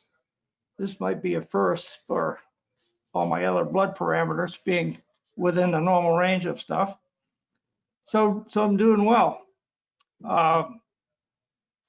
See what else was I going to tell you? Oh, scheduled for my DEXA scan tomorrow. Oh, good. Two-year DEXA scan tomorrow. Okay. That's been doing. My baseline was good. After 2 years, I had it done again, and are still okay. So it seems like the vitamin D and C, I guess it is, that I'm taking. Not C. What is it? Calcium and vitamin D. It seems to be working for me pretty good at this point in time. So hopefully I can avoid Prolia and just another drug. But I'm doing well. I mean, after the initial chemo treatment, started with the Firmagon on the first day I saw the doctor when I got the results, boom, right away, metastatic over 5 mets, spine and femur.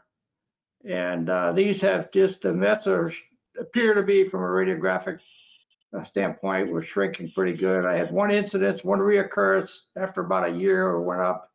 And that's when they added the abiraterone. And now that's been looking well after that. So my annual scan, I put it off because of the COVID stuff, having to go into the hospital environment.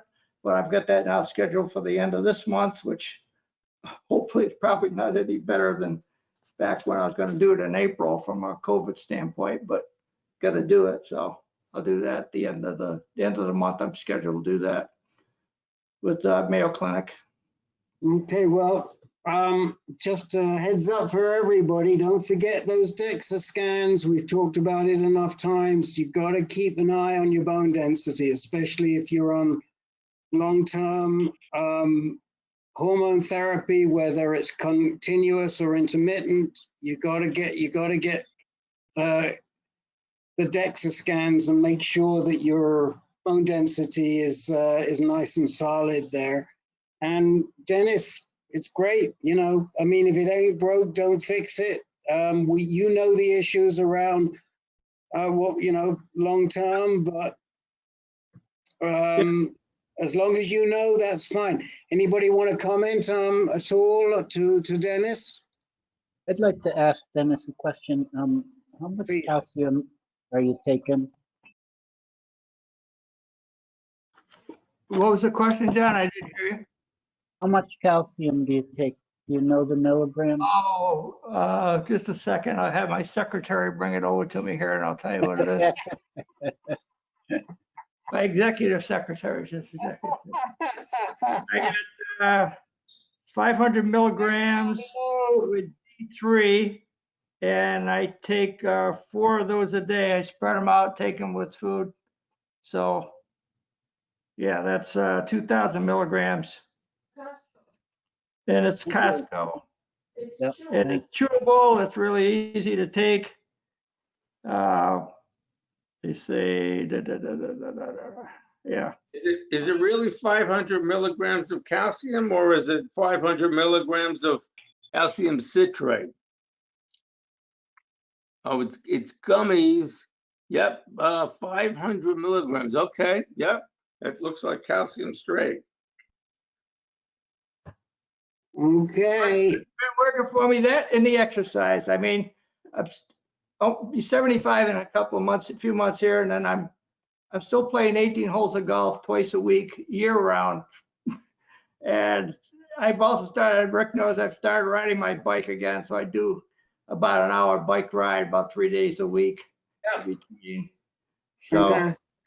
So, I get tired, but I feel better. I do. I mean, not right away when I get home from golf. I need to take a nap. I'm tired, But if I just feel better moving around, you keep moving. If I sit for a whole day in the sofa or something like that, I get stiffened up and everything. So I just kind of keep moving. Len, did you want to say something before? I was just going to say, Dennis, you are obviously the king of Zytiga. I don't think we've ever seen anybody respond as as well as you. You're an exceptional responder for so long. That's wonderful. But let's not kid ourselves. That's not your executive secretary. That's your wife, I presume, which means she's your boss. Be on the straight and narrow, you better believe it.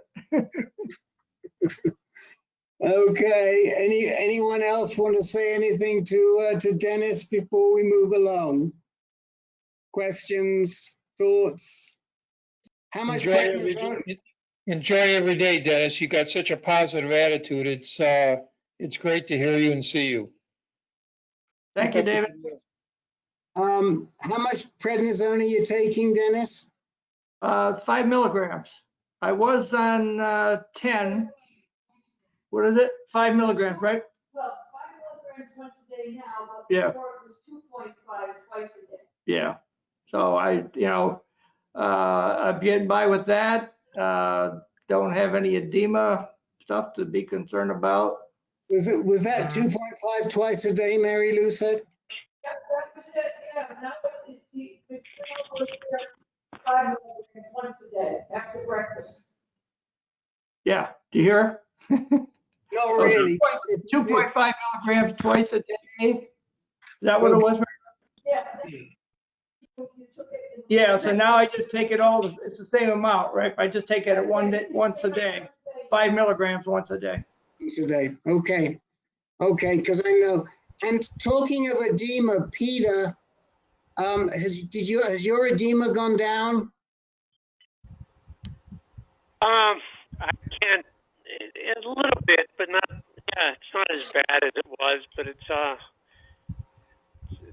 okay. It's doable. You know, again, that edema is also a function of the steroids as well.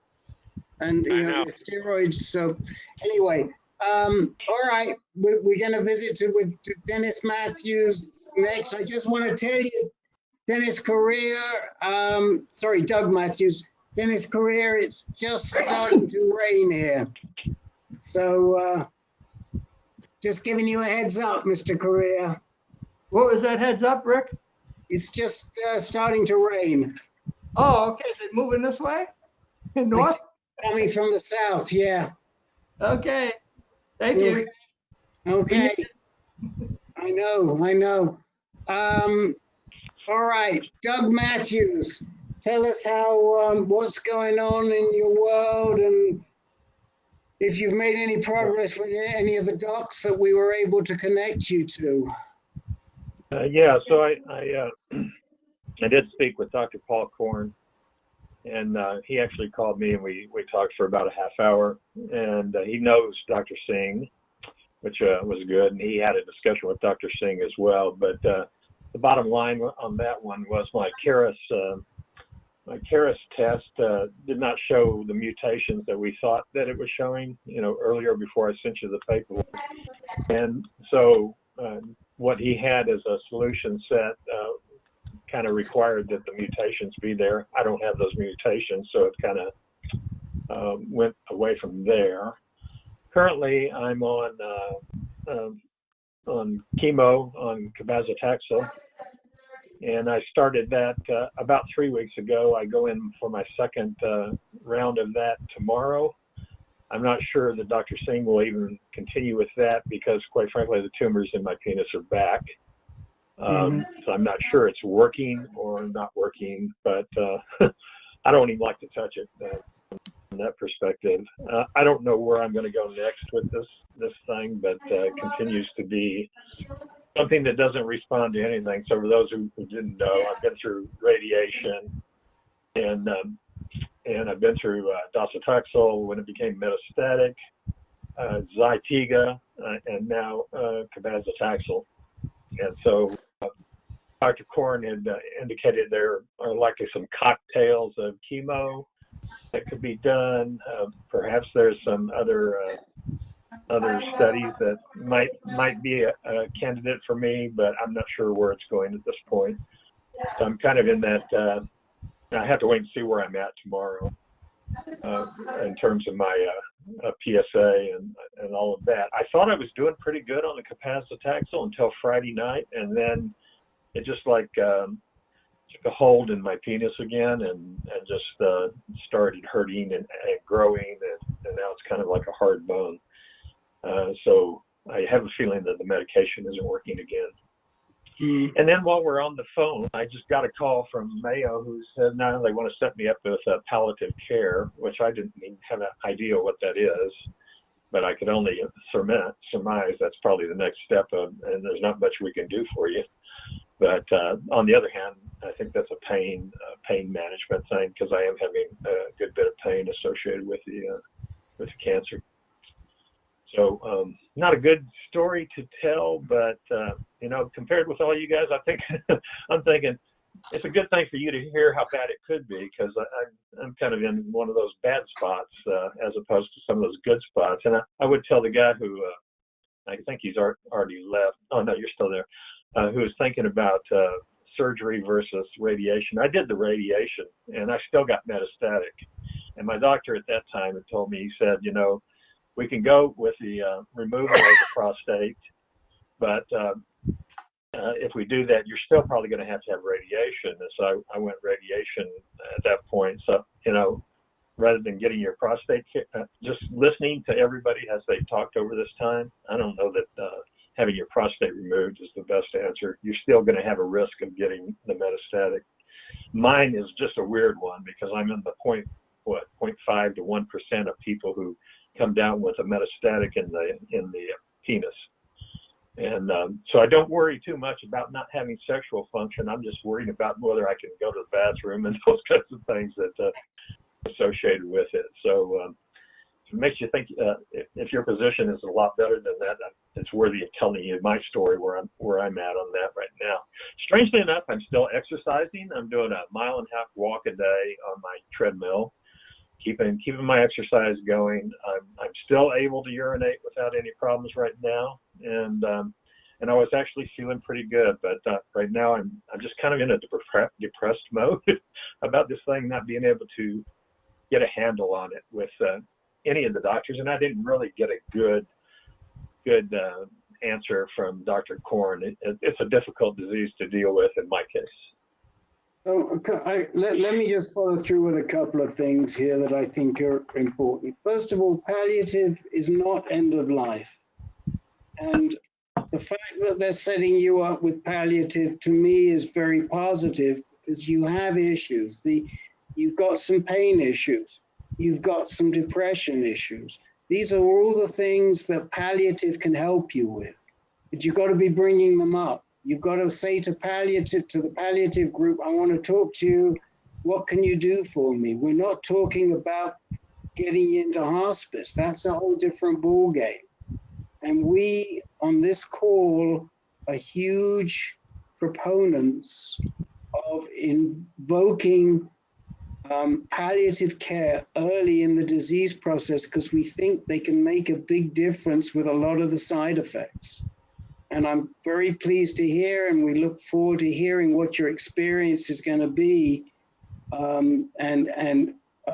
make sure that when you do have that appointment with them, that they're focused on mitigating your side effects, and they're not talking to you about end of life, because they know there's a difference and we know there's a difference. So that's the advice I would give you on palliative, and not to be concerned that you've been referred to palliative. Okay, thank you for that. The second thing I wanted to ask you was, I didn't quite follow what you said. When you spoke to Dr. Kwon, they reviewed these mutations that Caris showed, MLH1, MSH2, MSH6, and PMS2. And what did he say about that? So he said that they weren't actually any mutations in the genes, based on the report, the way it was written. But he took the report, he took up my case to his group. And his group really, you know, they thought maybe they had one trial that might work, but I didn't have any of the mutations that were associated with that. That was I could give you the NCT number, but it's a ipilimumab Lumumab or something. Ipilimumab. Yeah. And so, but I didn't have any of the mutations that would work well with. And so he did talk to Dr. Singh. They've been discussing some things back and forth, but it's probably going to be some other kind of chemotherapy beyond the chemotherapy that I'm on now if this one is not working out. I'm still hoping that it's working out and that maybe I'm just getting some. The strange thing is that it comes and it goes with respect to what's going on in the penis, and it can be very painful and it can be very itchy and like it's growing. You know, like I told you one time before that I feel like it. I know when it's growing. Sure. So what I'm confused about still is that, I mean, and of course we haven't seen that Caris report, but yes, I sent that to you. Did you? Yes, it's quite long. It's the actual report is quite long. It's about 40 pages. I can send it to you again. I've got it here. So well, I'll look for it. If not, I'll write you. But we could take a look at it. But what was it that they were reporting at City of Hope? Well, City of Hope basically said that whatever Dr. Singh was doing was the correct thing to do, and the progression that they had taken me on was the correct thing to do. And then what I got from Dr. Kwon is it was the correct thing to do. So I'm going down the path of what they would normally do. He did suggest the possibility of a penilectomy and radiation, but Dr. Singh or Dr. Tyson at Mayo indicated that the penilectomy wouldn't do me any good. But then Dr. Kwon thought that could help. Personally, I'd like to get rid of the thing. It's nothing like touching a cancer that you can feel. So you guys are just looking at the chemical side of it or the lab test side of it. I can actually feel it. Right. And it's not nice.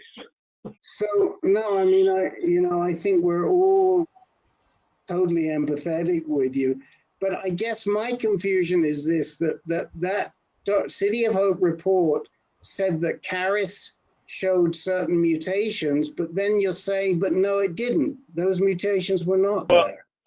Because the City of Hope didn't have the full Caris report. And the full Caris report actually indicated that the positive was the negative and the negative was the positive. I don't know how that works, but it was just read wrong. All right. So do you have any mutations from the Caris report? No mutations. Okay. So one of the things that I might be inclined to do is to get a foundation medicine analysis from a tumor sample. Was Caris from a tumor sample or was Caris from a blood sample? A tumor.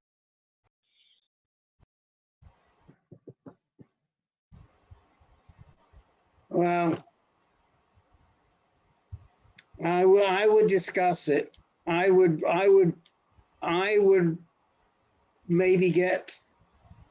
maybe run and a recent tumor sample. How old was the tumor sample?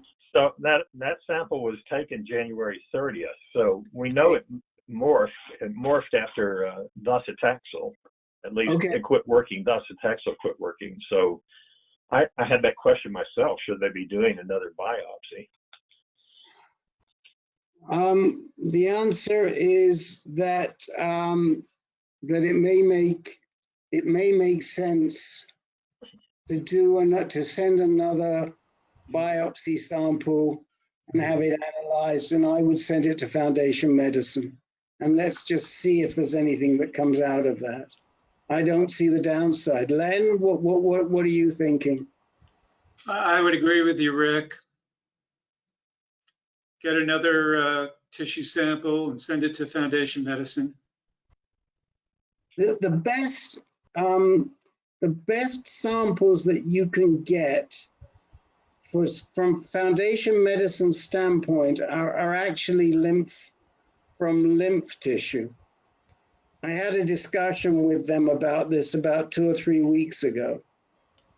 And the lymph tissue yields the best results, better than bone. So if you have any easily biopsyable lymph tissue, that's what you would like to send. If not, you can send them bone or you can send them blood. But that's what they seem to think yields the best results is lymph tissue. Well, I wonder how they feel about penile tissue, because that's readily able to get to. Yeah. Why not take it from the penis? Say that again, Len? Why not take it from the penis? You know, Yes, I would think penile tissue would be as good as lymph tissue, because they don't have to, they're getting the actual tissue. See, with the bone, they have to disintegrate the bone to pull the DNA out of it. Whereas with a lymph node, they don't, and obviously with the penis, they don't. So I would say, yeah, I mean, you know, think about that. I'll talk to Dr. Singh about that tomorrow. Yeah, and I agree with you that the docetaxel could have morphed the tissue. And then drill down with him and talk to us about whatever other types of chemo they're thinking of. My guess is they may be thinking of adding a carboplatin or something similar to that. Okay. Guys, it's fine. It's 13 minutes past the hour. So, well, that's a pleasure, Doug. And I'm sorry, you know, I just wish we could come up with better solutions. I'm very pleased. I'm so pleased that you had got to talk to. How was your conversation with Dr. Kwon? How did you feel about Dr. I loved him. I thought he was great. Probably a lot better than Dr. Singh as far as communicating and what was going on and how he would approach it. So I'd love to be able to go to him, but he also had a lot of respect for Dr. Singh too, and the fact that they've talked and may be able to collaborate together might be a good thing. Sorry about that. Keep Paul in the picture. You know, we love him. We love him. We're trying to convince him to come onto our advisory board. But you know, we haven't gotten there yet, but we keep sort of plugging away. It doesn't mean any work, but he doesn't think that. He thinks it means work. What it means is what we're doing right now is where we have a difficult case, we ship it over to him and he responds. He's such a mensch. He's just a really good guy. And I'm pleased that we were able at least to get him into the picture and that he's working with Dr. Singh. Jeff Dreyer, I'm afraid we're going to have to, you said only in the last moment. Jeff may even be. Yeah, no, that's no problem. Yeah. Next Monday, Sure. Monday's meeting, the 18th, we'll speak to you all again. We got through a lot of work today, but we didn't quite get through everybody. I was trying.